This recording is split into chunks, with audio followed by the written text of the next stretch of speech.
चंचुला के प्रयत्न से पार्वती जी की आज्ञा पाकर तुम्बुरु का विंध्य पर्वत पर शिवपुराण की कथा सुनाकर बिंदुक का पिशाच योनि से उद्धार करना तथा उन दोनों दंपति का शिवधाम में सुखी होना।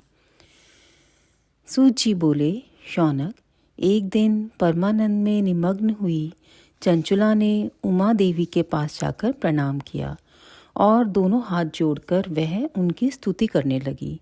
चंचुला बोली, गिरिराज नंदिनी, स्कंद माता उमे, मनुष्यों ने सदा आपका सेवन किया है।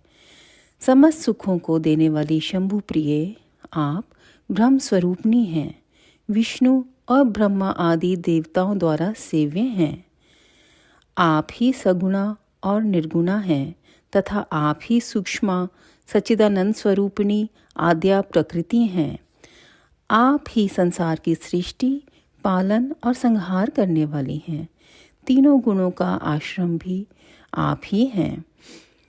ब्रह्मा, विष्णु और महेश्वर, इन तीनों देवताओं का आवास स्थान तथा उनकी उत्तम प्रतिष्ठा करने वाली पराशक्ति आप ही हैं। सूत जी कहते हैं, शौनक, जिसे सद्गति प्राप्त हो चुकी थी वह चंचुला इस प्रकार महेश्वर पत्नी उमा की स्तुति करके सिर झुकाए चुप हो गई। उसके नेत्रों में प्रेम के आंसू उमड़ थे। तब करुणा से भरी हुई शंकर प्रिया भक्त वत्सला पार्वती देवी ने चंचुला को संबोधित करके बड़े प्रेम से इस प्रकार कहा। पार्वती बोली, सखी चंचुले, सुंदरी, मैं तुम्हारी की हुई इस स्तुति से बहुत प्रसन्न हूँ। बोलो, क्या वर मांगती हो? तुम्हारे लिए मुझे कुछ भी अदेय नहीं है। चंचुला बोली, निष्पाप गिरिराज कुमारी, मेरे पति बिंदु इस समय कहाँ हैं? उनकी कैसी गति हुई है यह मैं नहीं जानती। कल्याणमयी दीन वत्सले, मैं अपने उन पतिदेव से किस प्रकार संयुक्त हो सकूं, वैसा ही उपाय कीजिए। महेश्वरी महादेवी, मेरे पति एक शूद्र जातीय वेश्या के प्रति आसक्त थे और पाप में ही डूबे रहते थे। उनकी मृत्यु मुझसे पहले ही हो गई थी। ना जाने वे किस गति को प्राप्त हुए। गिरिजा बोली, बेटी, तुम्हारा बिंदु नामक पति बड़ा पापी था। उसका अंतःकरण बड़ा ही दूषित था।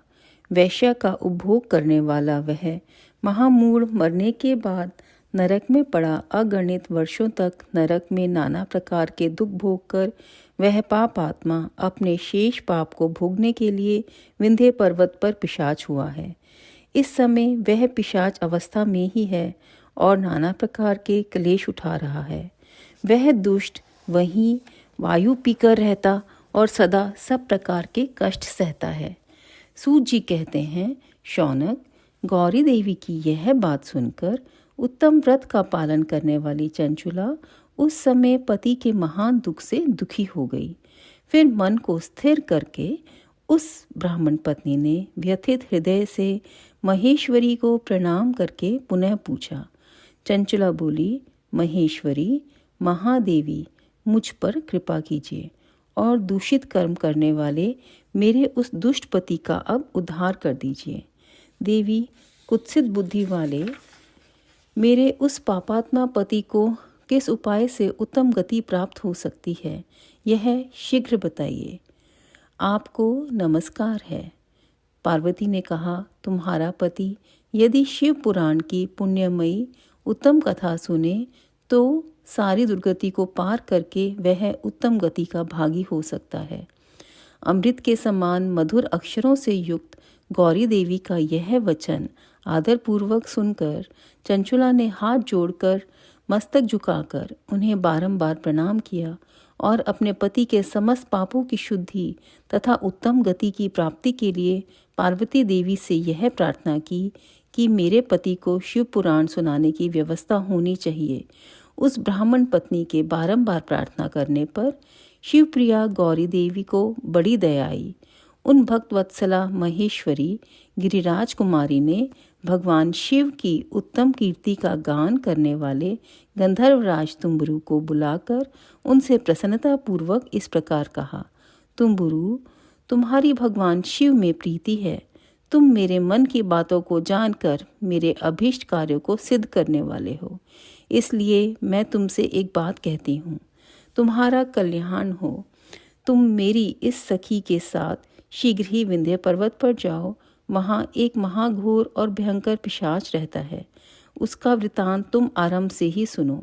मैं तुमसे प्रसन्नतापूर्वक सब कुछ बताती हूँ। पूर्व जन्म में वह पिशाच बिंदुक नामक ब्राह्मण था। मेरी इस सखी चंचुला का पति था, परंतु वह दुष्ट वैश्यागामी हो गया। स्नान, संध्या आदि नित्य कर्म छोड़कर अपवित्र रहने लगा। क्रोध के कारण उसकी बुद्धि पर मूर्छा छा गई थी। वह कर्तव्य अकर्तव्य का विवेक नहीं कर पाता था। अभक्ष्य भक्षण, सज्जनों से विद्वेष और दूषित वस्तुओं का दान देना, यही उसका स्वाभाविक कर्म बन गया था। वह अस्त्र शस्त्र लेकर हिंसा करता, बाएं हाथ से खाता, दीनों को सताता और क्रूरतापूर्वक पराये घरों में आग लगा देता था। चंडालों से प्रेम करता और प्रतिदिन वेश्या के संपर्क में रहता था। वह दुष्ट था। वह पापी अपनी पत्नी का परित्याग करके दुष्टों के संग में ही आनंद मानता था। वह मृत्यु पर्यंत दुराचार में ही फंसा रहा। फिर अंतकाल आने पर उसकी मृत्यु हो गई। वह पापियों के भोग स्थान घोर यमपुर में गया और वहाँ बहुत से नरकों का उपभोग करके वह दुष्ट आत्मा जीव इस समय विंध्य पर्वत पर पिशाच बना हुआ है। वहीं वह दुष्ट पिशाच अपने पापों का फल भोग रहा है। तुम उसके आगे यत्नपूर्वक शिव पुराण की उस दिव्य कथा का प्रवचन करो, जो परम पुण्यमयी तथा समस्त पापों का नाश करने वाली है। शिव पुराण की कथा का श्रवण सबसे उत्कृष्ट पुण्य कर्म है। उससे उसका हृदय शीघ्र ही समस्त पापों से शुद्ध हो जाएगा और वह प्रेत योनि का परित्याग कर देगा। उस दुर्गति से मुक्त होने पर बिंदुक नामक पिशाच को मेरी आज्ञा से विमान पर बिठाकर तुम भगवान शिव के समीप ले जाओ। सूत जी कहते हैं, शौनक, महेश्वरी उमा के इस प्रकार आदेश देने पर गंधर्वराज तुम्बरु मन ही मन बड़े प्रसन्न हुए। उन्होंने अपने भाग्य की सराहना की। तत्पश्चात उस पिशाच की सती साध्वी पत्नी चंचुला के साथ विमान पर बैठकर नारद के प्रिय मित्र तुम्बरु वेगपूर्वक विंध्याचल पर्वत पर गए, जहाँ वह पिशाच रहता था।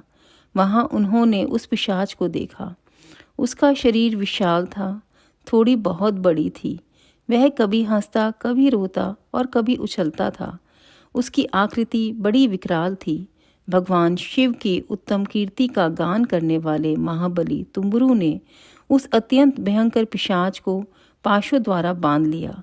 तदंतर तुम्बरु ने शिव पुराण की कथा बांचने का निश्चय करके महोत्सव युक्त स्थान और मंडप आदि की रचना की।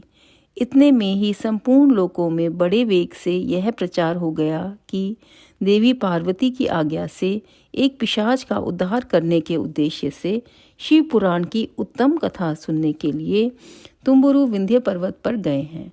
फिर तो उस कथा को सुनने के लोभ से बहुत से देव ऋषि भी शीघ्र ही वहां जा पहुंचे।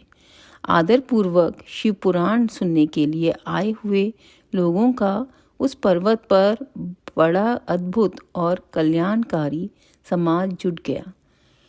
फिर तुम्बरु ने उस पिशाच को पाशों से बांधकर आसन पर बिठाया और हाथ में वीणा लेकर गौरीपति की कथा का गान आरंभ किया। पहली अर्थात विंध्येश्वर संहिता से लेकर 7वीं वायु संहिता तक महात्म्य सहित शिव पुराण की कथा का उन्होंने स्पष्ट वर्णन किया। 7 संहिताओं सहित शिव पुराण का आदरपूर्वक श्रवण करके वे सभी श्रोता पूर्णतः कृतार्थ हो गए।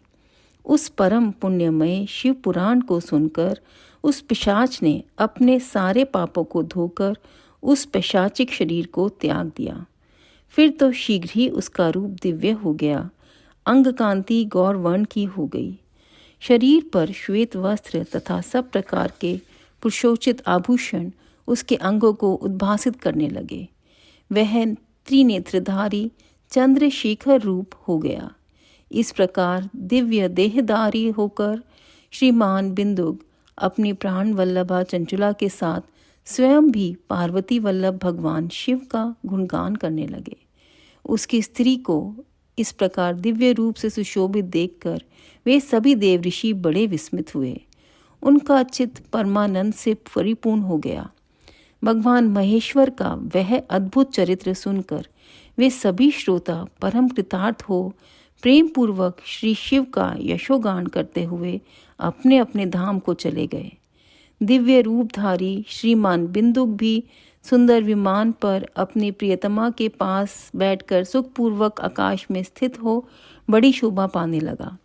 तदंतर महेश्वर के सुंदर एवं मनोहर गुणों का गान करता हुआ वह अपनी प्रियतमा तथा तुम्बुरु के साथ शीघ्र ही शिवधाम में जा पहुंचा। वहां भगवान महेश्वर तथा पार्वती देवी ने प्रसन्नतापूर्वक बिंदुक का बड़ा सत्कार किया और उसे अपना पार्षद बना लिया। उसकी पत्नी चंचुला पार्वती जी की सखी हो गई। उस घनीभूत ज्योति स्वरूप परमानंदमय सनातन धाम में अविचल निवास पाकर वे दोनों दंपति परम सुखी हो गए। अध्याय 5। जय गुरु जी।